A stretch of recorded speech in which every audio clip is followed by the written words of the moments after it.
Hallelujah.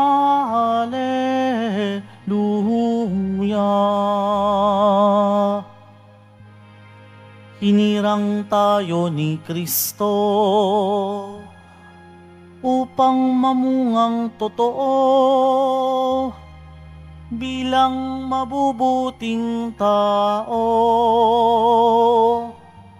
Hallelujah, Hallelujah, Hallelujah, Hallelujah.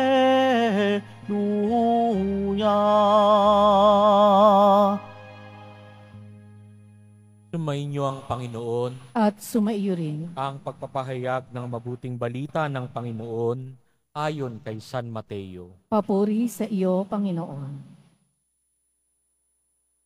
Noong panahong iyon, lumapit kay Jesus ang asawa ni Zebedeo kasama ang kanyang mga anak. May ibig siyang hilingin, kaya't lumuhod siya sa harapan ni Jesus. Ano ang ibig mo? Tanong ni Jesus.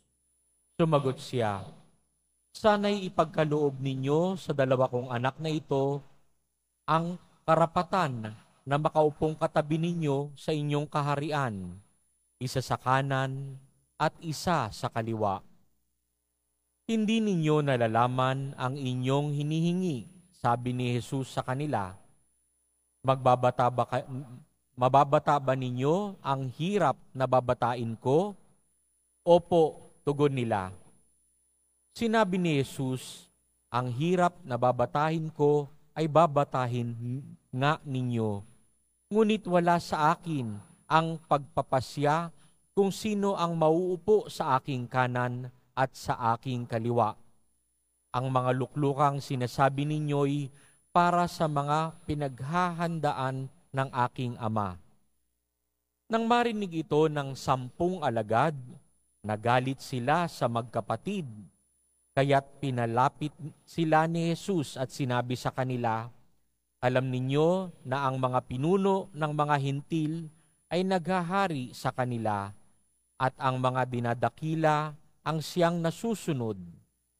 Ngunit hindi ganyan ang dapat umiral sa inyo. Sa halip, ang sinuman sa inyo na ibig maging dakila ay dapat maging lingkod. At sinumang ibig maging pinuno ay dapat maging alipin ninyo, tulad ng anak ng tao na naparito, hindi upang paglingkuran, kundi upang maglingkod at ialay ang kanyang buhay upang matubos ang marami. Mga kapatid, ang mabuting balita ng Panginoon. Pinupuri ka namin, Panginoong Hesukristo. Magsiupo po ang lahat.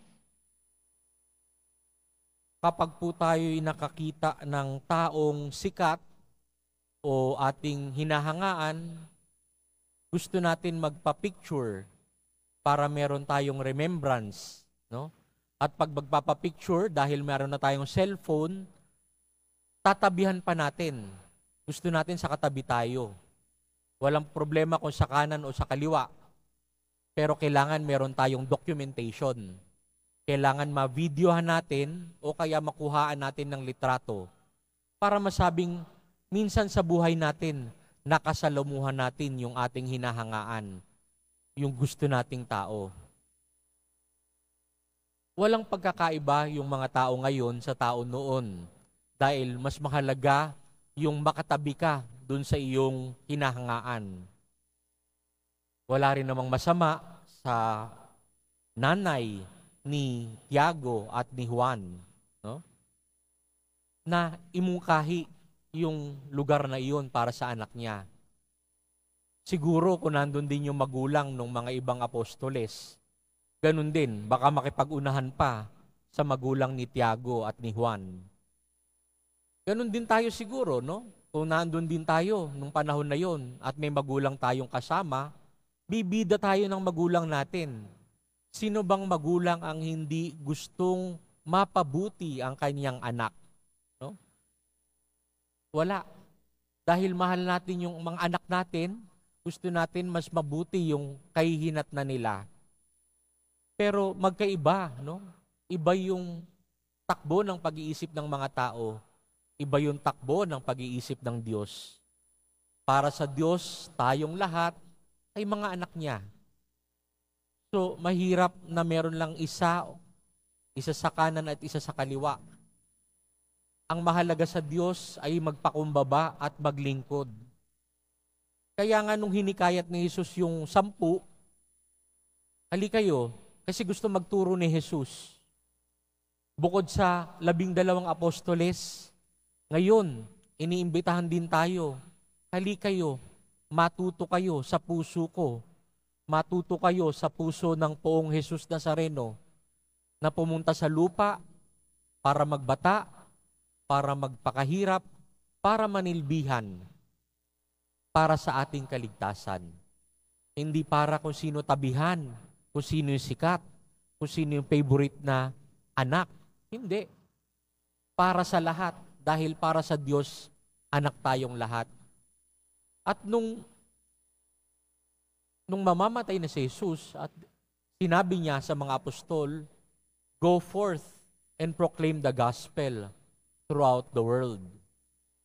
Nang wala na si Jesus, si Tiago ay naglakbay papuntang Hispanya, no?